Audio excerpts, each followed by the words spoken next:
Welcome everyone to Ink and Air channel, which is powered by optimalanesthesia.com. Great to be here.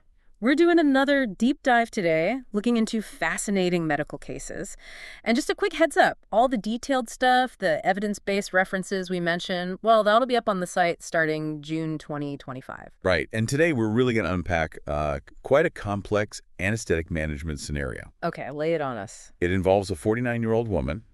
She's got a history of left breast cancer, and she's already been through chemotherapy and palliative radiotherapy. Ah, so quite a history already. Yes, and unfortunately she's developed metastases, meaning the cancer spread to her lungs and skeleton. Okay, wow. So she had surgery before this current issue. She did. Initially, she had a left-modified radical mastectomy, and for the closure, they used what's called the latissimus dorsi flap, that's LD flap for short, using back muscle plus a skin graft. Okay, a standard reconstruction technique, but something went wrong. Yeah, unfortunately, that LD flap necrosed. It essentially died, so it wasn't viable anymore. Oh, that's tough. So she needs another operation now. Exactly. The plan now is, first, to excise or remove that necrosed LD flap. Get rid of the non-viable tissue. Precisely. And then reconstruct the area again, this time using a pectoralis major myocutaneous flap. We call that a PMMC flap.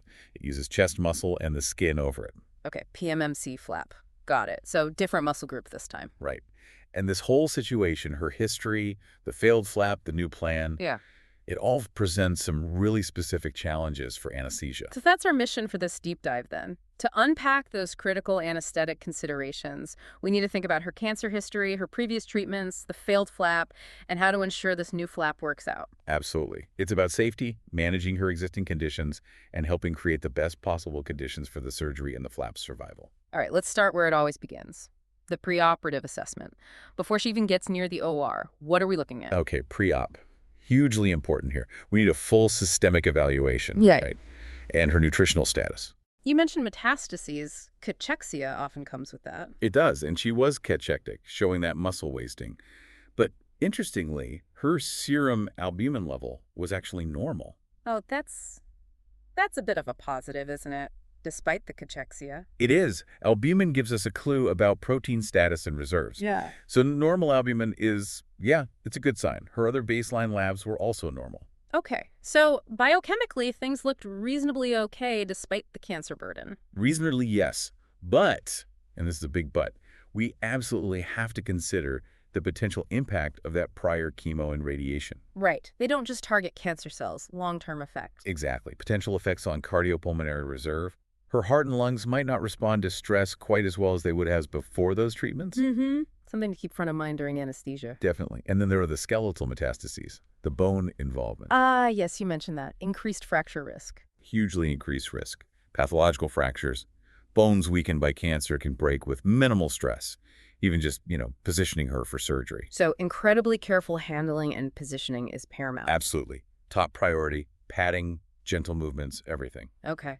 What about airway and getting IV access? Did the radiation cause any issues there? Good question. We looked closely at the airway. Despite the chest irradiation she'd had, there were no signs of airway compromise. That's a relief. Radiation near the neck or chest can sometimes cause fibrosis or swelling. It can, but thankfully not in her case. For venous access, we needed something reliable for a potentially long surgery with fluid shifts. Central line. Yes, a central venous line. And it was placed very specifically in the right internal jugular vein. The right side, away from the left-sided mastectomy and radiation field. Exactly the rationale. Avoid the previously irradiated left side. Radiation can damage vessels, make access harder, riskier. Makes sense. Plus, a central line is great for giving anesthetic drugs and fluids safely and efficiently. Precisely. Secure access for everything we needed to infuse. Okay, so pre-op assessment done, access secured. Let's move into the operating room. Talk us through the anesthetic technique itself. Induction first. Right. Induction. So getting her off to sleep safely. We use a combination glycopyrrolate 0.2 milligrams first. To dry up secretions. Yes, helps keep the airway clear. Then midazolam 1 milligram for a bit of anxiolysis, relaxation. Rips the edge off. Then propofol 40 milligrams. That's the main induction agent to induce unconsciousness. Relatively small dose of propofol. Yes, perhaps titrated carefully given her condition. And finally, Sexalucoline 50 milligrams. The rapid muscle relaxant for intubation. Correct. to facilitate smooth placement of the breathing tube. Okay, standard sequence, but tailored dosing maybe. What about keeping her anesthetized? Maintenance? Anesthesia was maintained using sevoflurane. That's one of the common inhaled anesthetic gases. Okay. And muscle relaxation throughout the surgery? For that, we used etracurium, an initial bolus dose of 30 milligrams. And then just the bolus? No, followed by further doses, about 20 milligrams hourly to maintain relaxation. Got it. Sevoflurane and etracurium for maintenance. Now, were there any other drugs given? Adjuncts? Yes, several important ones. We used dexmedetomidine, 20 micrograms. Dexmedetomidine. That has some interesting properties, right? Sedation, but also... Also, opioid-sparing effects. It helps provide some sedation and analgesia, potentially reducing the need for opioid painkillers later on. Minimizing opioids. Always a good goal, especially in complex patients. Definitely. We also gave magnesium sulfate. Magnesium. What was the thinking there? About 2 milliliters, diluted in 100 milliliters. It acts as an NMDA antagonist. Think of it as helping to dampen down the pain signaling pathways in the nervous system. So another layer of analgesia working differently from opioids or dexmedetomidine. Exactly. Enhances overall pain control. And then, for postoperative pain planning during the surgery, she received a diclofenac suppository. Diclofenac, that's an NSAID, a nonsteroidal anti-inflammatory drug? Correct. Given rectally for absorption even while she's asleep. Okay, so multiple angles on pain control. But you mentioned something was specifically withheld. Yes, critically, paracetamol, that's acetaminophen, was withheld. This was according to the specific protocol requested by the surgical team. Interesting. Highlights that close communication between surgery and anesthesia, doesn't it? There must have been a specific reason from their side. Absolutely. Team decision-making is key in these cases. Okay, so that covers the drugs. What about managing her physiology during the operation? Monitoring, fluids, temperature? Standard ASA monitoring was used throughout, of course. ECG, blood pressure, oxygen saturation, and tidal CO2. The usual checks. And how did she do? Hemodynamically stable? Yes. Reports indicate her hemodynamics blood pressure, heart rate remained stable throughout the procedure. That's good news. And the central line helped manage fluids and drugs easily. Immensely beneficial for that, yes. Precise control over fluid administration and a secure route for any needed medications. We talked about positioning being critical due to the bone mets. Gentle supine, lots of padding. Exactly. Utmost care taken during positioning to prevent any pathological fractures. And ventilation. She had lung metastases, you said. Did that affect how her breathing was managed? Yes, definitely. Lung protective ventilation strategies were employed. Meaning lower tidal volumes, maybe lower pressures to avoid stressing the lungs? Precisely. Being gentler on lungs that might already be affected by the metastatic disease, minimizing any potential ventilator-induced lung injury. Okay, makes sense. And one more really critical factor, especially for flap surgery, temperature. Oh, absolutely crucial. Maintaining normothermia, a normal body temperature, was essential. We used warming blankets. Why is temperature so vital for the flap? Because hypothermia, being too cold, causes vasoconstriction. Blood vessels clamp down. And that would reduce blood flow to the brand new PMMC flap. Exactly. Reduced blood flow compromises the flap's oxygen supply and its overall viability. Keeping her warm helps keep those vessels open and promotes good perfusion to the flap, giving it the best chance to survive. So temperature management isn't just comfort, it's directly tied to surgical success here. Directly tied. A key anesthetic contribution to the surgical outcome. Okay, surgery's finishing up. How do we wake her up safely? Reversal. Right, reversal of the muscle relaxation. The neuromuscular blockade from etracurium was reversed using neostigmine, 2.5 milligrams. Standard reversal agent. Yes, and given with glycopyrrolate, 0.4 milligrams. To counteract neostigmine's side effects, like slowing the heart rate. Correct. Balances things out.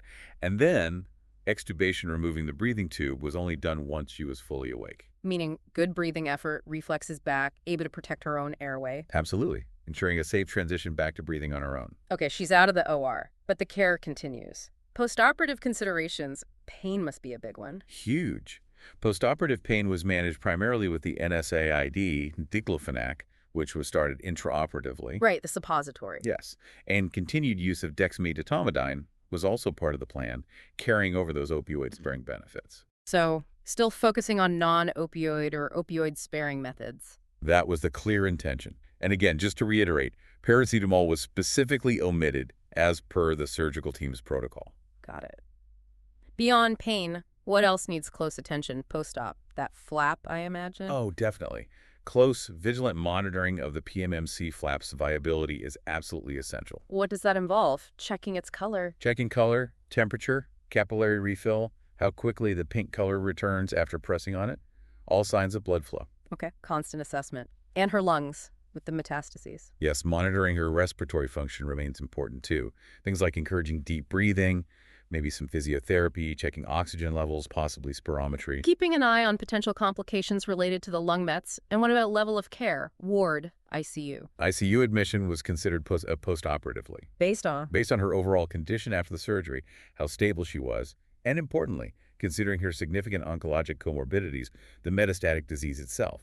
So the need for more intensive monitoring might push towards ICU care in such a complex case. Exactly. It allows for closer observation and quicker intervention if anything changes. This case really does pull together so many threads. The complexity is striking. Yeah, it really is. You have the underlying metastatic cancer, the history of chemo and radiation, the failed first flap, the need for a new, complex reconstruction.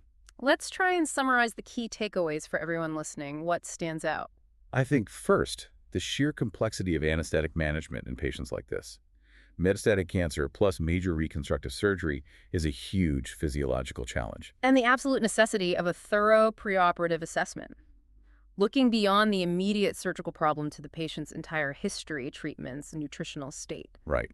Then there's the rationale behind choosing specific drugs. Not just to keep the patient asleep, but to optimize safety, support the surgery like ensuring flap perfusion, and manage pain effectively, often minimizing opioids. Yeah, the choice of agents like dexmedetomidine and magnesium alongside the standard anesthetics was clearly very deliberate. And during the surgery itself, those critical considerations, meticulous positioning for the bone mets, lung protective ventilation for the lung mets, and that vital temperature management for the flap's survival. Each step carefully tailored to her specific problems. And finally, the postoperative phase. It's not over when the surgery ends. Vigilant flap monitoring, respiratory care, appropriate pain management strategy, and deciding the right level of care like ICU potential. It truly emphasizes a multidisciplinary approach, doesn't it? Anesthesia working hand in glove with the surgical team. Couldn't do it any other way for these complex cases. So maybe a final thought for you listening. Think about how this detailed, proactive anesthetic planning isn't just about the minutes in the OR. How does anticipating potential issues, from fracture risk to flap perfusion to postoperative pain, and actively managing them with specific anesthetic techniques, actually contribute to the overall success of both the surgery and the patient's longer-term oncological journey? So anesthesia playing a much broader role in optimizing outcomes. A really powerful point. Anesthesia as a key player in the whole continuum of cancer care and complex surgery. Definitely something to ponder. Well, that was a fascinating deep dive. Thanks for walking us through it. And for everyone listening, if you want to explore these topics further, don't forget Ink and Air Channel from optimalanesthesia.com. And remember, those detailed references and content we discussed will be up from June 2025. Thanks for tuning in.